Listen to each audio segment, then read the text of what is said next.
आदाब ते सत श्री अकाल। तुसी जुड़े होए हो पंजाबी रेडियो यूएसए दे नाल।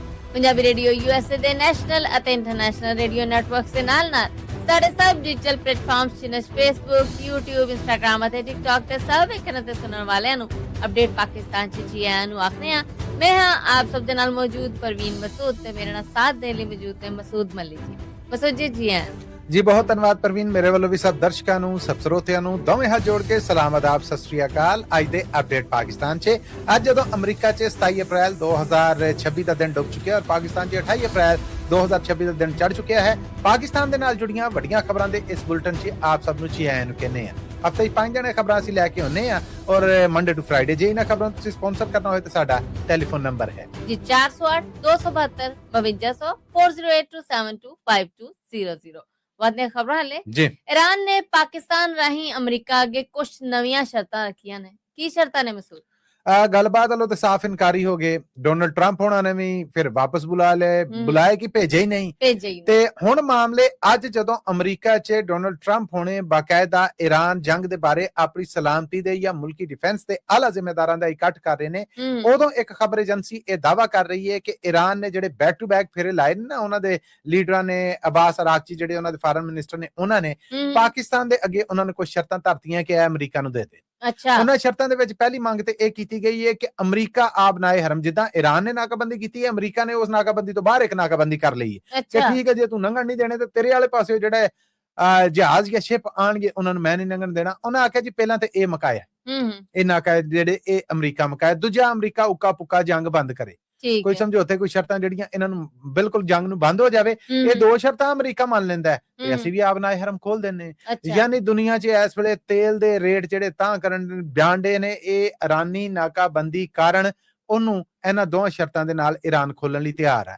ਨਾਲ ਹੀ ਇਹ ਵੀ ਖਬਰ ਏਜੰਸੀ ਦਾਅਵਾ ਕਰ ਰਹੀ ਹੈ ਕਿ ਇਸ ਤੋਂ ਬਾਅਦ ਈਰਾਨ ਦੇ ਐਟੋਮਿਕ ਵੈਪਨਸ ਜਾਂ ਐਟਮ ਬੰਬ ਬਣਾਉਣ ਜਾਂ ਯੂਰੇਨੀਅਮ ਦੇ ਜਿਹੜੇ ਮਾਮਲੇ ਜਿਨ੍ਹਾਂ ਦੇ ਉੱਤੇ ਅਮਰੀਕਾ ਨੂੰ ਚਿੰਤਾ ਹੈ ਉਹ ਆਉਂਦੇ ਰਾਉਂਡਸ ਨੇ ਜਿਹੜੇ ਉਹਨਾਂ 'ਚ ਹੋਏਗੀ। ਪਰ ਇਹ ਜਿਹੜਾ ਨਾਕਾ ਹੈ ਇਹ ਖੋਲਣ ਵਾਸਤੇ ਇਹ ਦੋ ਸ਼ਰਤਾਂ ਦੇ ਉੱਤੇ ਅਮਰੀਕਾ ਅਮਲ ਕਰੇ, ਇਹਨਾਂ ਅਸੀਂ ਕਰਾਂਗੇ ਤੇ ਫਿਰ ਅਗਲੀ ਗੱਲਬਾਤ ਹੈ ਜਿਹੜੀ ਉਹ ਹੋਏਗੀ। ਪਹਿਲੀ ਨਾਕਾ ਔਰ ਦੂਸਰੀ ਸ਼ਰਤ ਜਿਹੜੀ ਉਹ ਇਹ ਹੈ ਕਿ 47 ਵਟਿਆਂ ਤੋਂ ਵੱਧ ਜਿਹੜੀਆਂ ਅਸੀਂ ਪਾਬੰਦੀਆਂ ਝੱਲਦੇ ਆ ਰਹੇ ਹਾਂ ਉਹਨਾਂ ਨੂੰ ਚੁੱਕੋ। ਹੁਣ ਸਿਆਸਤ ਦੇ ਜਿਹੜੇ ਇੰਟਰਨੈਸ਼ਨਲ ਪੰਡਤ ਨੇ ਉਹ ਕਹਿੰਦੇ ਨੇ ਕਿ ਇਹ ਦੋਵੇਂ ਸ਼ੈਵਾਂ ਸ਼ਾਇਦ ਅਮਰੀਕੀ ਪ੍ਰੈਜ਼ੀਡੈਂਟ ਡੋਨਲਡ ਟਰੰਪ ਲਈ ਕਾਬਲੇ ਕਬੂਲ ਨਾ ਹੋਣ, ਪਰ ਜੰਗ ਜਿਹੜੀ ਉਹ ਹੁਣ ਮੁੱਕਣ ਵਾਸਤੇ ਟੇਬਲ ਟਾਕ ਜਦੋਂ ਹੁੰਦੀ ਹੈ ਕੁਛ ਲੈ ਕੁਛ ਦੇ ਕੁਛ ਲੈ ਇਹ ਬਣਦਾ ਆ। ਇਹ ਲੈਣ ਦੇਣਾ ਜਿਹੜਾ ਇਹਦੇ ਤੋਂ ਬਿਨਾਂ ਗੱਲ ਨਾ ਬਣਨੀ ਹੈ ਨਾ ਸਮਝਣੀ ਹੈ। ਇਹ ਤਾਜ਼ਾ ਸ਼ਰਤਾਂ ਨੇ ਜਿਹੜੀਆਂ ਇਹਦੇ ਤੋਂ ਬਾਅਦ ਇਹ ਵੀ ਨਜ਼ਰ ਆਉਂਦਾ ਆ ਕਿ ਈਰਾਨੀ ਰੈਡ ਲਾਈਨਸ ਨੇ ਜਿਹੜੀਆਂ ਉਹਨਾਂ 'ਚ ਵੀ ਲਚਕ ਆਈ ਹੈ ਔਰ ਹੁਣ ਉਮੀਦ ਹੈ ਕੀਤੀ ਜਾ ਰਹੀ ਕਿ ਅਮਰੀਕਾ ਵੀ ਕੁਛ ਲਚਕ ਵਿਖਾਏਗਾ ਔਰ ਕੋਈ ਪੱਕਾ ਰਾਹ ਜਿਹੜਾ ਉਹ ਨਿਕਲੇਗਾ। ਪਾਕਿਸਤਾਨ ਆਪਣੇ ਤੌਰ ਤੇ ਸਾਰੀ ਨਸ ਭੱਜ ਜਿਹੜੀ ਉਹ ਕਰ ਰਿਹਾ ਆ। ਉਦੋਂ ਜਦੋਂ ਇਸ ਮਾਮਲੇ ਦੇ ਉੱਤੇ ਰਸ਼ੀਆ ਦੇ ਬੜੇ ਸਖਤ ਬਿਆਨ ਆਏ ਨੇ, ਪਾਕਿਸਤਾਨ ਵੱਲੋਂ ਇਹੋ ਹੀ ਆਖਿਆ ਜਾ ਰਿਹਾ ਕਿ ਦੋਵੇਂ ਧਿਰਾਂ ਜਿਹੜਾ ਪ੍ਰੇਮ ਪਿਆਰ ਦੇ ਨਾਲ ਬਹਿ ਕੇ ਗੱਲਬਾਤ ਦੇ ਨਾਲ ਮਾਮਲੇ ਜਿਹੜੇ ਉਹਨਾਂ ਨੂੰ ਸੁਧਾਰ ਲੈਣ। ਪਾਕਿਸਤਾਨ ਨੇ ਯੂਨੀਵਰਸਿਟੀ ਤੇ ਹਮਲਾ ਕੀਤਾ ਹੈ। ਅਫਗਾਨਿਸਤਾਨ ਦਾ ਪਾਕਿਸਤਾਨ ਤੇ ਇਲਜ਼ਾਮ ਤੇ ਪਾਕਿਸਤਾਨ ਨੇ ਸਾਰੇ ਇਲਜ਼ਾਮ ਜਿਹੜੇ ਨੇ ਉਹਨਾਂ ਨੂੰ ਰੱਦ ਕਰ ਛੱਡਿਆ ਤੇ ਦੋਵਾਂ ਮੁਲਕਾਂ ਵੱਲੋਂ ਸਰਹੱਦ ਤੇ ਵਕਫੇ ਨਾਲ ਗੋਲੀ ਵੀ ਚੱਲਣ ਦੀ। ਕੀ ਇਤਲਾਵਾਂ ਪ੍ਰਵੀਨ ਇਹ ਹੈ ਕਿ ਅਫਗਾਨਿਸਤਾਨ ਦੀ ਜਿਹੜੀ ਮਿਨਿਸਟਰੀ ਆਫ ਐਜੂਕੇਸ਼ਨ ਆ ਉਹਨੇ ਆਖਿਆ ਹੈ ਕਿ ਪਾਕਿਸਤਾਨ ਨੇ ਅਫਗਾਨ ਸੂਬੇ ਕੰਟਰ ਦੀ ਇੱਕ ਯੂਨੀਵਰਸਿਟੀ ਦੇ ਉੱਤੇ ਹਮਲਾ ਕੀਤਾ ਹੈ। ਇਹ ਬੰਬ ਹਮਲਾ ਹੈ ਵੈਸੇ, ਹੁਣ 에ਅਰ ਸਟ੍ਰਾਈਕ ਦਾ ਜਾਂ ਕੀ ਇਹ ਡਿਟੇਲ ਨਹੀਂ ਉਹਨਾਂ ਨੇ ਦਿੱਤੀ ਔਰ ਨਾਲ ਹੀ ਆਖਿਆ ਕਿ ਇਸ ਹਮਲੇ ਦੇ ਵਿੱਚ ਕਈ ਉਸਤਾਦ ਔਰ ਕਈ ਪੜਿਆਰ ਨੇ ਜਿਹੜੇ ਉਹ ਮਾਰੇ ਗਏ ਨੇ ਔਰ ਪਾਕਿਸਤਾਨ ਨੇ ਇਹ ਜ਼ੁਲਮ ਕੀਤਾ। ਦੂਜੇ ਪਾਸੇ ਪਾਕਿਸਤਾਨ ਦੀ ਜਿਹੜੀ ਬ੍ਰਾਡਕਾਸਟਿੰਗ ਔਰ ਇਨਫੋਰਮੇਸ਼ਨ ਦੀ ਮਿਨਿਸਟਰੀ ਹੈ ਉਹਦੇ ਜਿਹੜੇ ਮਿਨਿਸਟਰ ਨੇ ਅਤਾ ਤਾਰੜ ਹੋਣੇ, ਉਹਨਾਂ ਆਖਿਆ ਜੀ ਜੋ ਕੁਝ ਅਫਗਾਨ ਮੀਡੀਆ ਰਿਪੋਰਟ ਕਰ ਰਿਹਾ ਔਰ ਜੋ ਕੁਝ ਅਫਗਾਨ ਸਰਕਾਰੀ ਜ਼ਿੰਮੇਦਾਰ ਕਹਿ ਰਹੇ ਨੇ ਸਿਰੇ ਤੋਂ ਝੂਠ ਨੇ। ਪਾਕਿਸਤਾਨ ਨੇ ਕਿਸੇ ਯੂਨੀਵਰਸਿਟੀ ਨੂੰ ਨਿਸ਼ਾਨਾ ਨਹੀਂ ਬਣਾਇਆ, ਨਾ ਪਾਕਿਸਤਾਨ ਨੇ ਹਮਲਾ ਕੀਤਾ ਔਰ ਇਸ ਬਾਰੇ ਜਿਹੜੀਆਂ ਖਬਰਾਂ ਖਿਲਾਰੀਆਂ ਜਾ ਰਹੀਆਂ ਨੇ ਉਹ ਫੇਕ ਨਿਊਜ਼ ਹੈ। ਪਾਕਿਸਤਾਨ ਦਾ ਯੂਨੀਵਰਸਿਟੀ ਦੇ ਉੱਤੇ, ਪੜਿਆਰਾਂ ਦੇ ਉੱਤੇ, ਉਸਤਾਦਾਂ ਦੇ ਉੱਤੇ ਹਮਲਾ ਜਿਹੜਾ ਇਹਦਾ ਪਾਕਿਸਤਾਨ ਸੋਚ ਵੀ ਨਹੀਂ ਸਕਦਾ ਨਾ ਅਸੀਂ ਇਹ ਕੰਮ ਕੀਤਾ ਹੈ। ਇਹ ਹਮਲਾ ਜਿਹੜਾ ਇਹ ਅਫਗਾਨ ਟਾਈਮ ਦੇ ਮੁਤਾਬਿਕ ਤਕਰੀਬਨ ਦੁਪਹਿਰੇ 2:30 ਵਜੇ ਜਿਹੜਾ ਉਹ ਇਸ ਯੂਨੀਵਰਸਿਟੀ ਤੇ ਹੋਇਆ। ਉਸ ਤੋਂ ਬਾਅਦ ਪਾਕਿਸਤਾਨ ਦਾ ਪੰਛਮੀ ਸੂਬਾ ਬਲੋਚਿਸਤਾਨ ਆ ਜਿਹੜਾ ਉੱਥੋਂ ਅਫਗਾਨ ਫੌਜਾਂ ਔਰ ਪਾਕਿਸਤਾਨੀ ਫੌਜਾਂ ਵਿਚਕਾਰ ਲਗਾਤਾਰ ਵਕਫੇ ਦੇ ਨਾਲ ਪ੍ਰਵੀਨ ਝੜਪਾਂ ਦੀਆਂ ਇਤਲਾਵਾਂ ਨੇ ਜਿਹੜੀਆਂ ਉਹ ਆ ਰਹੀਆਂ ਨੇ ਕਿ ਦੋਵੇਂ ਮੁਲਕ ਨੇ ਜਿਹੜੇ ਉਹਨਾਂ ਦੀਆਂ ਆਪਸ ਚ ਲੜਾਈਆਂ ਨੇ। ਜ਼ਿਲ੍ਹਾ ਚਮਨ ਹੈ ਬਲੋਚਿਸਤਾਨ ਦਾ ਪੰਛਮੀ ਸੂਬਾ ਜਿਹੜਾ ਅਫਗਾਨਿਸਤਾਨ ਦੇ ਨਾਲ ਇਹ ਸ਼ਹਿਰ ਲੱਗਦਾ ਆ, ਉਹਦੇ ਸਿਕਿਉਰਿਟੀ ਫੋਰਸਿਸ ਵਿਚਕਾਰ ਇਹ ਪਤਾ ਲੱਗਾ ਹੈ ਕਿ ਦੁਪਹਿਰੇ 2 ਵਜੇ ਤੋਂ ਇਹ ਲੜਾਈ ਹੈ ਜਿਹੜੀ ਇਹ ਸ਼ੁਰੂ ਹੋਈ ਪਈ ਹੈ ਔਰ 15 ਕਿਲੋਮੀਟਰ ਤੱਕ ਰੋਗਨੀ ਦੀਆਂ ਹੱਦਾਂ ਨੇ ਨਾ ਜਿਹੜੀਆਂ, ਰੋਗਨਾਈ ਇੱਕ ਇਲਾਕਾ ਹੈ ਰੋਗਾਨੀ, ਉੱਥੇ ਤੱਕ ਇਹ ਵਧੀਆਂ ਹੋਈਆਂ ਨੇ ਔਰ ਇਹਦੇ 'ਚ ਹੁਣ ਜਾਨੀ ਨੁਕਸਾਨ ਕਿੰਨਾ ਕੁ ਹੋਇਆ।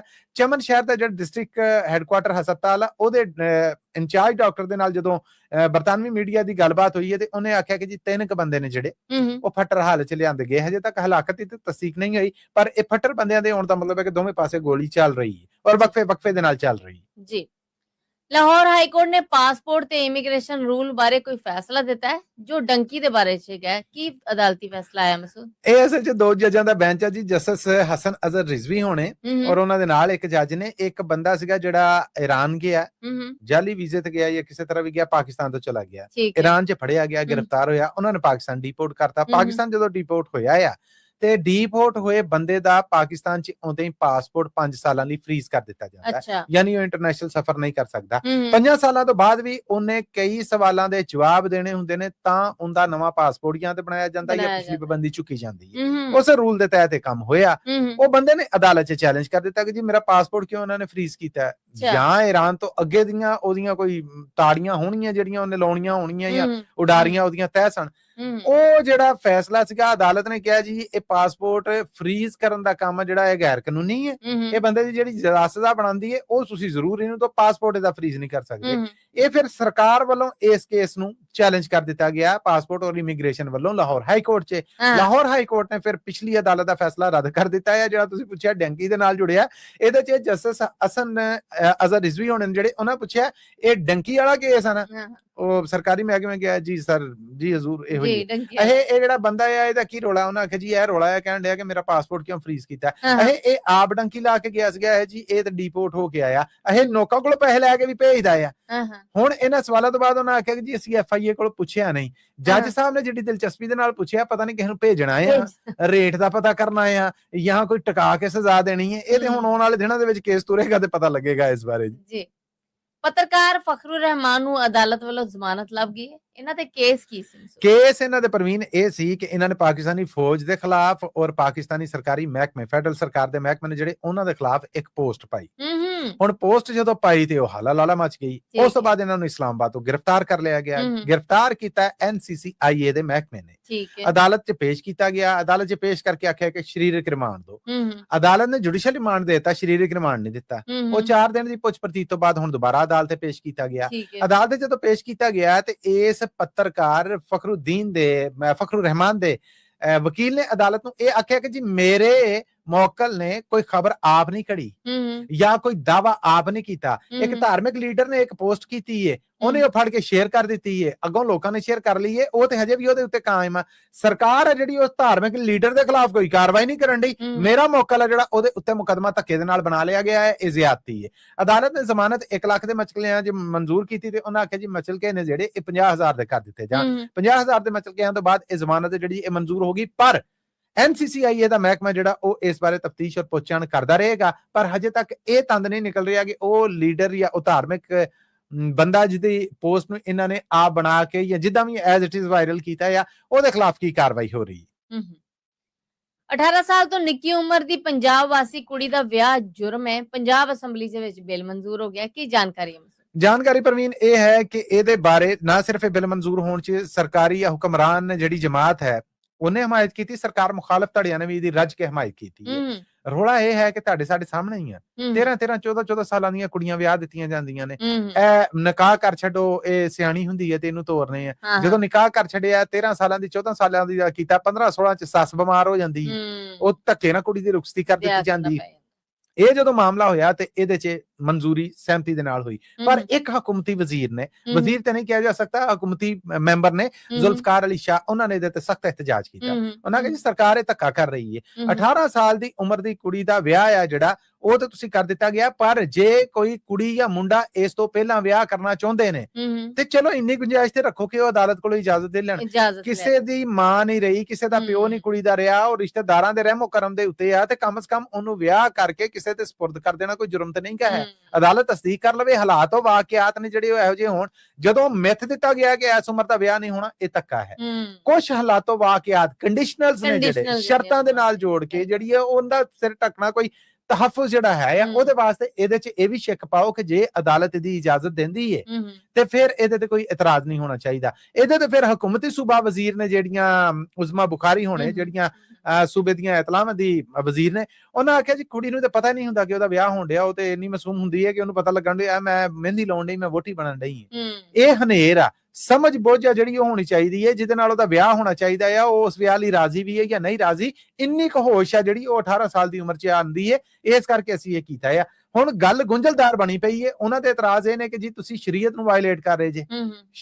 ਧਾਰਮਿਕ ਤੌਰ ਤੇ ਇਹ ਹੈ ਕਿ ਜੀ ਅਗਰ ਮਾਮਲੇ ਉਹ ਵੀ ਬੜੀ ਉਹਦੇ 'ਚ ਜਾ ਗਏ ਨੇ ਕਿ ਧਰਮ ਨੇ ਆਖਿਆ ਕਿ 13-14 ਸਾਲ ਦੀ ਵਿਆਹ ਦਿਓ, ਕੰਡੀਸ਼ਨਲ। ਅਰਬ ਸਮਾਜ ਸੀਗਾ ਉਹਦੇ ਮੁਤਾਬਕ ਉਹਨਾਂ ਆਖਿਆ ਜੀ ਹੁਣ ਕੁਝ ਫਿਰਕੇ ਨੇ ਜਿਹੜੇ ਕਹਿੰਦੇ ਨੇ 13 ਸਾਲ ਦੀ ਦਾ ਵਿਆਹ ਹੋ ਸਕਦਾ, ਕੁਝ ਕਹਿੰਦੇ ਨੇ 14 ਸਾਲ ਦਾ। ਇਸਲਾਮਿਕ ਲਾਜ਼ ਨੂੰ ਅਗਰ ਅਸੀਂ ਲੈਨੇ ਆ ਤੇ ਤਾਂ ਵੀ ਇਹ ਕੁੜੀਆਂ ਦੇ ਹੱਕ ਦੇ ਵਿੱਚ ਨਹੀਂ ਠੀਕ ਹੈ। ਅਸੀਂ ਕੁੜੀਆਂ ਨੂੰ ਤਹਫੁਜ਼ ਦੇਣ ਵਾਸਤੇ ਇਹ ਕੀਤਾ।